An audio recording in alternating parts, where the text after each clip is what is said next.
And welcome to civil ज्ञान। आप सभी का सिविल ज्ञान में स्वागत करता हूं मैं अपने इस यूट्यूब चैनल पे। तो आज की जो पहली क्लास है उसमें हम आरसीसी को टॉपिक कर रहे हैं।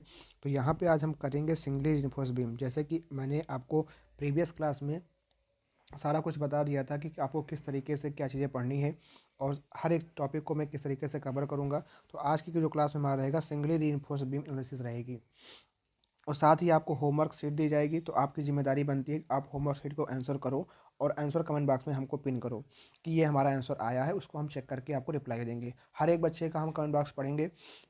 यहाँ पे ऑनलाइन में हम थोड़ा नहीं पढ़ पाएंगे क्योंकि आपकी लाइव चैट नहीं पढ़ पाएंगे। ऑफलाइन कमेंट करके आप ज़रूर बताइएगा अगर किसी प्रकार की कोई समस्या होती है कि किस तरीके से हम लोग करने वाले हैं।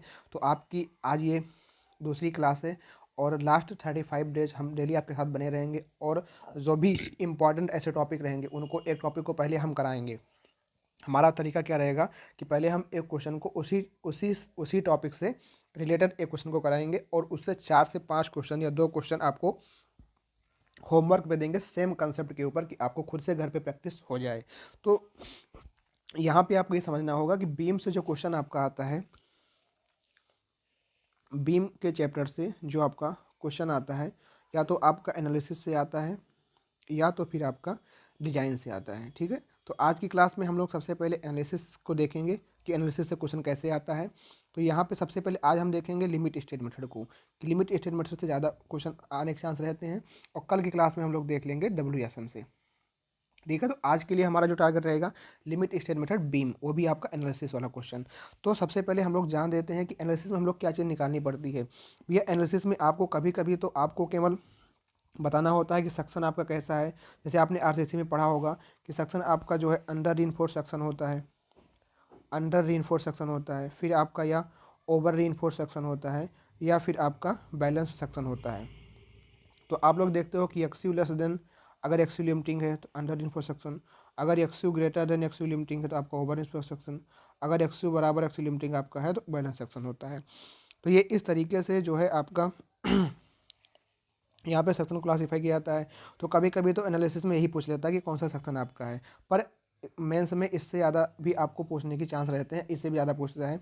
तो क्या पूछेगा कि आपको पूछ लेगा कि मोमेंट ऑफ रेजिस्टेंस बताइए, मोमेंट ऑफ रेजिस्टेंस बताइए। तो पहले जब भी आपको मोमेंट ऑफ रेजिस्टेंस निकालना होगा तो आपको ये डिफाइन करना होगा कि सेक्शन कैसा है। सेक्शन हमारा अंडर इनफोर्स सेक्शन है कि ओवर इनफोर्स सेक्शन है कि हमारा ये सेक्शन है। तो उसके लिए कुछ स्टेप हैं। सबसे पहले हम उस स्टेप्स को लिख लेते हैं कि अगर जब भी आपके क्वेश्चन में मोमेंट ऑफ रेजिस्टेंस निकालने के लिए कहेगा, कभी कभी थ्योरी में भी आ जाता है कि आपको analyse the moment of resistance section, some steps write down here. तो कुछ स्टेप लिखना पड़ेगा। तो आप कैसे उसको लिख पाओगे? सबसे पहले आपका जो स्टेप नंबर 1 होगा, आपका जो स्टेप नंबर 1 होगा वो इस तरीके से होगा कि सबसे पहले आप लिखोगे कि कैलकुलेशन ऑफ एक्चुअल। आप एक कॉपी ले लीजिए, एक पेन ले लीजिए, साथ में लिखते जाइए कि किस तरीके से कैलकुलेशन। आप जिन भाई अभी तक कभी तैयारी नहीं किए हैं तो अगर आप इस क्लास को फॉलो करते हो तो आप प्लीज़ एक कॉपी एक पेन से ले लीजिए और जो है उसमें लिखते जाइए कि सबसे पहले क्या लिखा, calculation of actual depth of neutral axis. तो फ्रॉम, आपको पता है कि कंप्रेसिव फोर्स बराबर हम लोग क्या क्या टेंसाइल फोर्स करते हैं। तो क्या होता है 0.36 एफ सी के बी एक्स यू बराबर 0.87 F Y into A S T होता है। तो यहाँ से आप जो है अगर एक्स यू बराबर लिखना चाहोगे तो आप लिखोगे क्या कि एक्स यू बराबर आपको हो जाता है 0.87 F Y A S T divide by 0.36 F C K into B. तो F C K into B, तो ये आपका हो जाता है एक्स यू का मान आ जाता है। ठीक, अब एक्स यू का मान जो आपका आ गया, तो एक्स यू का मान निकालने के बाद अब आपको निकालना पड़ेगा कैलकुलेशन ऑफ, फिर आपको जो कैलकुलेशन करनी पड़ेगी calculation of critical neutral axis जो होगी आप निकालोगे। किस तरह निकालते हो?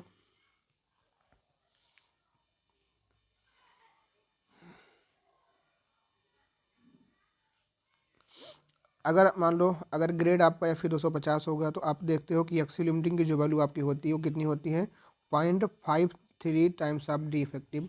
अगर एफ आपका 415 हो गया, अभी हम क्वेश्चन भी कराएंगे, क्वेश्चन पे आएंगे, क्वेश्चन हमारे आगे सामने है, पर थोड़ा एक बार एक ओवरव्यू ले लीजिए किस तरीके से हम काम करेंगे, थोड़ा बहुत थ्योरी पढ़ लीजिए, थोड़ा बहुत जानकारी ले लीजिए किस तरीके से आरसीसी होती है, मतलब किस तरीके का क्वेश्चन लगाया जाता है यहाँ पे। तो आपका 0.48 इंटू डी होता है।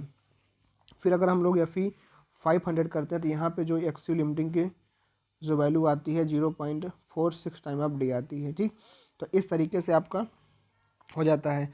जब आप एक्सयू लिमिटिंग निकाल लीजिए तो फिर आपको क्या करना पड़ेगा, इक्वेशन को कंपेयर करना पड़ेगा, मतलब कि आपको देखना पड़ेगा। स्टेप नंबर 3 आप डालिए। स्टेप नंबर 3 में आप क्या करोगे, यहाँ पे लिखोगे आप इस तरीके से, या आप ये भी करते हो इस तरीके से कि एक्सयू लिमिटिंग बाई डी, इस फॉर्मूले को भी आप यूज़ कर सकते हो। 0.0035 डिवाइड बाई 0.0055 प्लस के 0.87 FY/ES। तो इसको सॉल्व करने के बाद ही ऊपर वाली सारी वैल्यू आ जाती है। तो आप यहाँ से भी एक्स लिमिटिंग का मान निकाल सकते हो इस वाले इक्वेशन से भी। फिर आप इन दोनों जब आप कंपेयर करोगे तो आप लिखोगे यहाँ पे एक्सयू less than एक्सयू limiting, एक्सयू less than एक्सयू limiting, तो क्या हो जाएगा, अंडर रीइंफोर्स्ड सेक्शन होगा। क्या हो जाएगा, अंडर रीइंफोर्स्ड सेक्शन होगा। तो अब अंडर रीइंफोर्स्ड सेक्शन होगा तो मतलब कि आप सभी को पता होता है कि अंडर रीइंफोर्स्ड सेक्शन में क्या होता है, आपका डक्टाइल फेलियर होता है, मतलब कि जो स्टील आपकी होती है वो अपने परमिजिबल यील्डिंग जल्दी हो जाती है, अपने परमिजिबल स्टेज पे पहले पहुंच जाता है। कंक्रीट में फेलियर हमको क्रशिंग बाद में देखने को मिलता है। तो जब स्टील पहले फेलियर होगा तो हमारा जो मोमेंट ऑफ रेजिस्टेंस गवर्न करेगा, स्टील गवर्न करेगा। तो यहाँ पे जो हम लोग MOR निकालते हैं वो इसी से निकालते हैं, 0.87 FY/AST डी माइनस के 0.42 XU। ठीक है, तो इस तरीके से जो है हम अपना यहाँ पे, अगर मान लो कभी भी आपका अंडर रीइंफोर्स्ड सेक्शन आया, आपने चेक किया सेक्शन को, तो आपको यही फॉर्मूला लगाना पड़ेगा कि MOR बराबर 0.87 FY/AST डी माइनस 0.42 XU। इसको आप नोट डाउन कर लीजिए। जब भी आपका सेक्शन अंडर रीइंफोर्स्ड सेक्शन होगा तभी आपको ये फॉर्मूला आपका यूज करना पड़ेगा कि MOR जो आपका होगा 0.87 FY/AST होगा।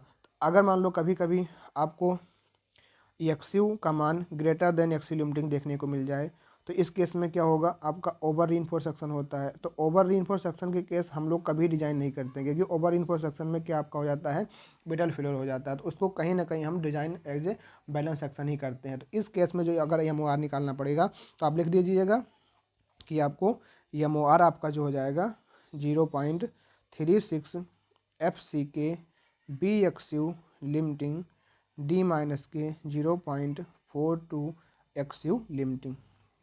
ठीक है, इस तरीके से आपको जो है आपका निकल जाएगा, क्या कहते हैं, आपका ओवर सेक्शन के लिए।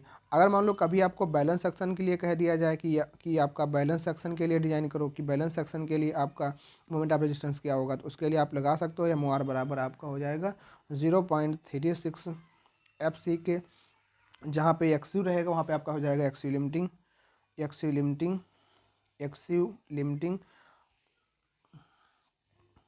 XU लिमिटिंग हो जाएगा, और डी माइनस के 0.42 XU लिमिटिंग।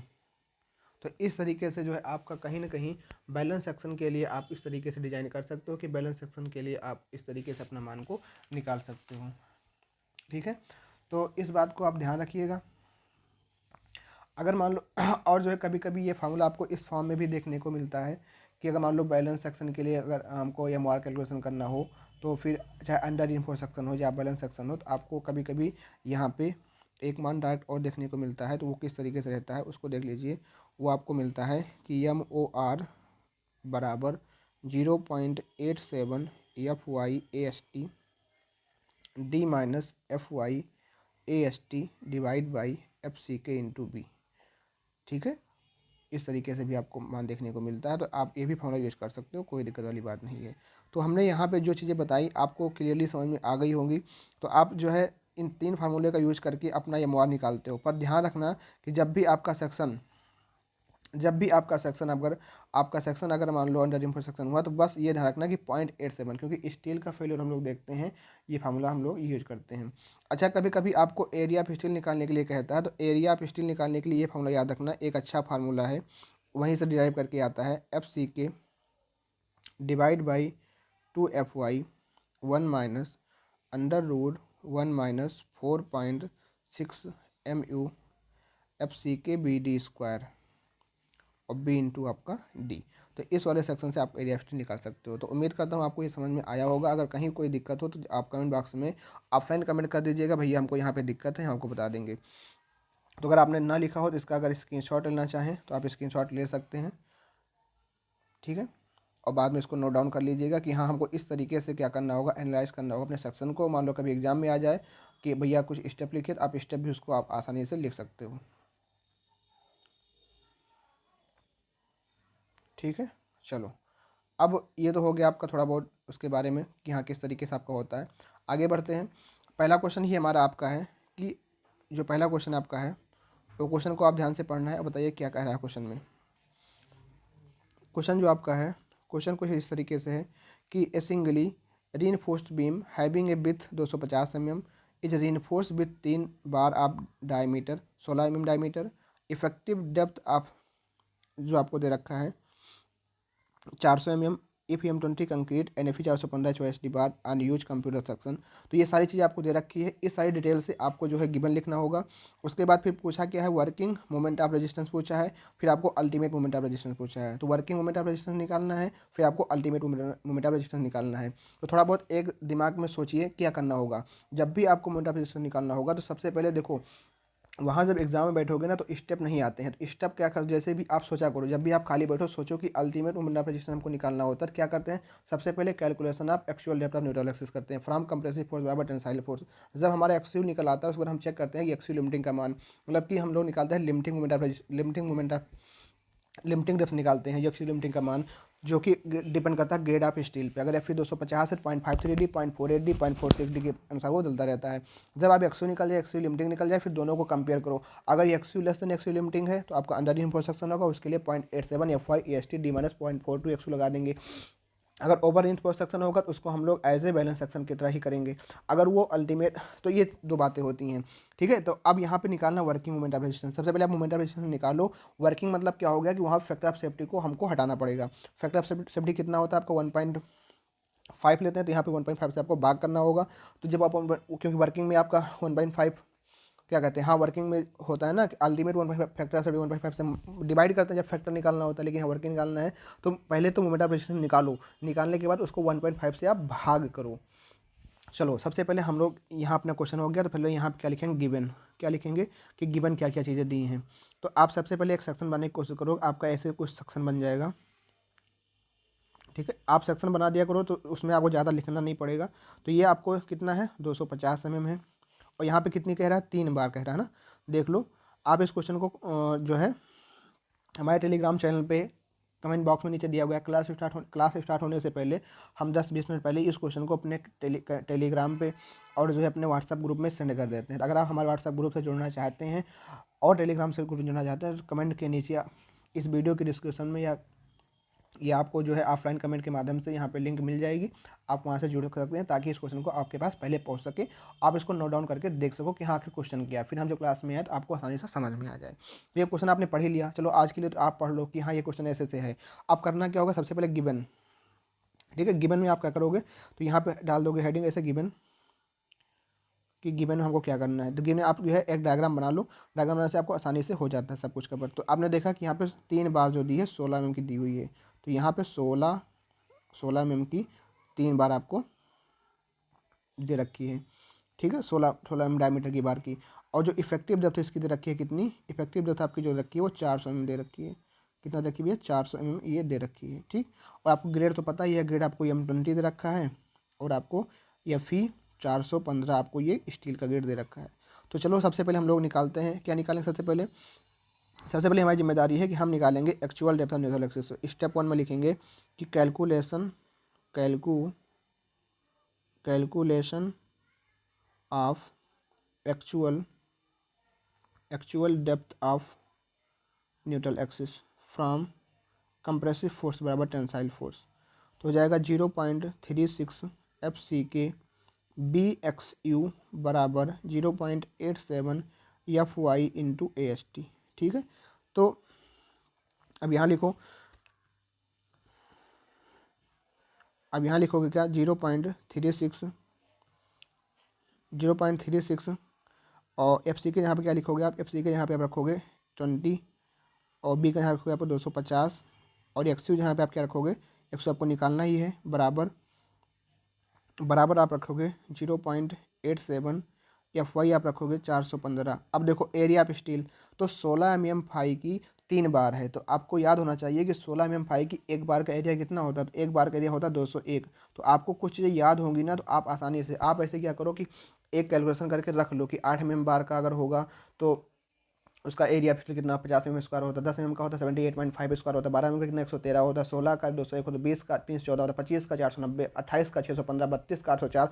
ऐसे जैसे हम टिप्स पे याद रखें, तो आपको सारी चीज़ें जब टिप्स पे याद रहेंगी ना, तो आसानी से आप कैलकुलेट कर पाओगे, क्योंकि आपको जब पता होगा कि 6 mm बार का एरिया एक बार का एरिया इतना होता है गुणे 4, क्योंकि आपको फिर बार बार कैलकुलेटर यूज नहीं करना पड़ेगा। तो यही आपकी चीज़ें थोड़ी होती हैं जो कि आपको इंप्रूवमेंट कर सकती हैं, बहुत ही कम समय को लेस कर सकती हैं, तो इस बात को ध्यान रखना। अब इसको सॉल्व करके कैल्सी में रखो और बताओ जल्दी से हमको एक्स का मान कितना होगा। तो भैया आप लोग सॉल्व करना और बताना। मैं आपको बता दूं, मैंने सॉल्व किया इसको, सॉल्व करने के बाद आपकी वैल्यू आती है 120.95 mm। तो यहाँ से आपका आ गया क्या, एक्स का मान कितना आ गया, 120.95 mm जो आपका आ गया, वो आपका एक्स का मान आ गया। अब क्या करेंगे, अब हम निकालेंगे एक्स लिमिटिंग का मान।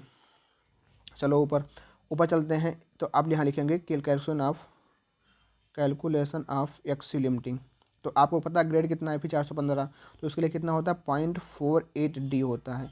तो 0.48, इफेक्टिव डेप्थ आपका 400 है, गुणा करो 0.48 को 4 से, कितना आएगा, 4 8 32, 192, कितना आएगा 192 M आएगा। अब इन दोनों को कंपेयर करो कि एक्सिव लिमिटिंग ज़्यादा है कि एक्सिव ज़्यादा, क्या ज़्यादा है। तो आप देखोगे कि आपका हेयर एक्सिव 120.95 है और लेस देन एक्स-यू लिमिटिंग वो कितना है 192 mm। तो कहीं ना कहीं आपका एक्स-यू कम है एक्स लिमिटिंग से। सेक्शन आप डिफाइन कर लिया, सेक्शन आपका कैसा हो जाएगा, सेक्शन जो आपका होगा वो आपका होगा अंडर रेनफोर्स सेक्शन। कैसा होगा, अंडर रेनफोर्स सेक्शन आपका रहने वाला है। तो जब आपका अंडर रेनफोर्स सेक्शन आपका रहने वाला है, तो आपको पता है कि अंडर रेनफोर्स सेक्शन के लिए आप जब कैलकुलेशन आप मोमेंट ऑफ रेजिस्टेंस करोगे, तो उसके लिए 0.87 F Y A S T D minus 0.42 X U का यूज करोगे। तो 0.87, एफ वाई आपका कितना है, आपका 415 है। एरिया ऑफ स्टील एक बार का एरिया 201 होता है, 16 mm का। अगर डाया है तो गुणे 3 कर दो, मल्टीप्लाई, इसे याद कर लो। इससे डाया बार जब एक का याद कर लोगे तो मान लो 4 बार आएगा, कभी 5 बार आएगा, पर ये डाया बार तो चेंज होगा नहीं, वही 10 mm, वही 12, वही 16, वही 20, वही 25। तो लेकिन अब नंबर ऑफ बार चेंज होते रहेंगे, तो आपको क्या करना होगा कि नंबर ऑफ बार से मल्टीप्लाई ही करना होगा, बाकी आपको एरिया याद ही रहेगा। अब यहाँ क्या करोगे, 400 माइनस 0.42, एक्स का मान क्या रखोगे भैया, एक्स कितना आया था, एक्स आया था 120.95, 120.95। आप इसको कैलकुलेट करो और बताओ ये एम का मान कितना आएगा।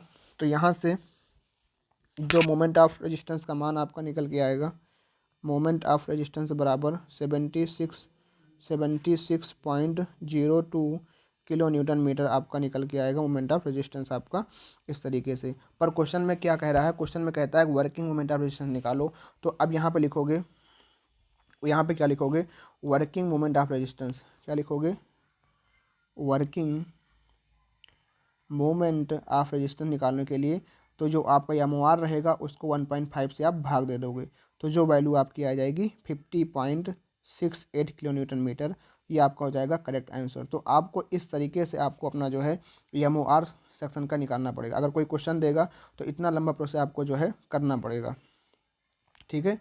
तो आपने देखा कि किस तरीके से हमने यहाँ पे सबसे पहले आपने क्या कैलकुलेट किया, कैलकुलेशन ऑफ एक्चुअल डेटा अपने से आप निकाला from compressive force by tensile force से।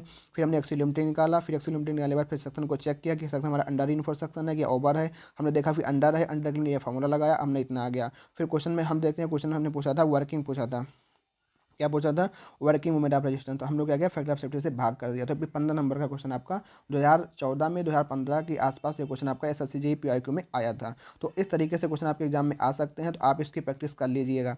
अब यहीं पर दूसरा क्वेश्चन इसमें क्या पूछा है कि अल्टीमेट मोमेंट ऑफ रेजिस्टेंस निकालना है। तो अल्टीमेट जब कहेगा तो आपको क्या करना होगा, यू लिमिटिंग बराबर क्या होता है, ग्रेड ऑफ स्टील Fe415 के लिए 0.138 FCK BD स्क्वायर होता है।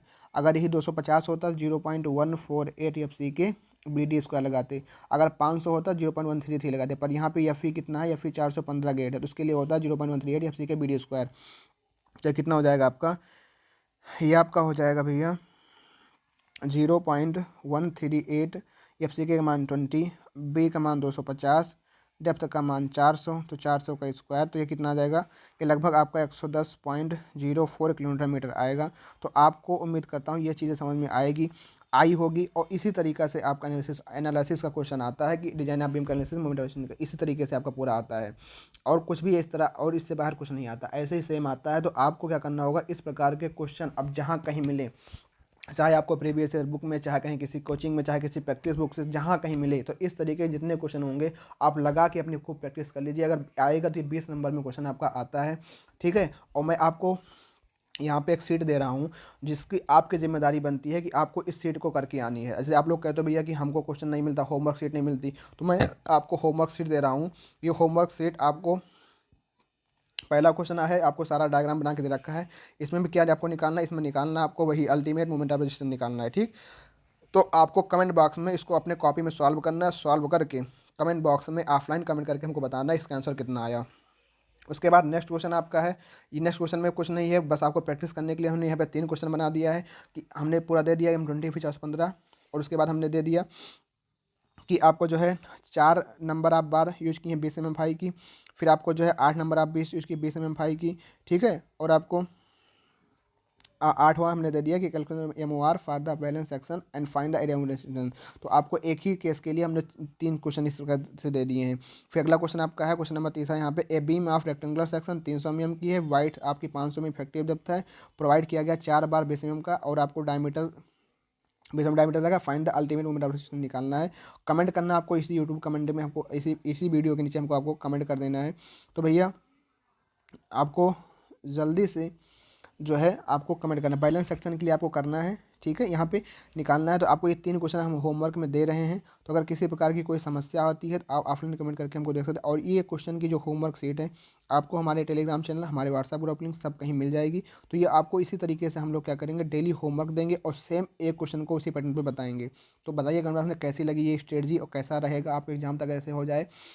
ऐसे हमने आज आरसीसी ले लिया, तो अगर आप लोग कहोगे तो हम आज आरसीसी ले लिए, कल आरसीसी के टॉपिक न लेकर के कोई और एक सब्जेक्ट लें, तो इससे क्या होगा कि आपका मल्टीपल सब्जेक्ट आपका रिवाइज हो जाएगा। आप लोग बताइए कैसे क्या सही रहेगा, कि हम आरसीसी पहले कंप्लीट कर लें 3-4 दिन में, फिर उसके बाद कुछ और सब्जेक्ट कर लें। जैसा आप लोग वैसा ही हम करेंगे, आपकी कमेंट का इंतजार रहेगा। आप लोग जरूर कमेंट करिए, बताइएगा कि हाँ क्या रहेगा, वरना हमारा जो मन में आएगा हम उसको करते ही रहेंगे। अगर कमेंट करोगे तो आपके अकॉर्डिंग करेंगे, अदरवाइज कमेंट नहीं करोगे तो हम अपने अकॉर्डिंग वीडियो डालते रहेंगे। थैंक यू, जय हिंद जय भारत।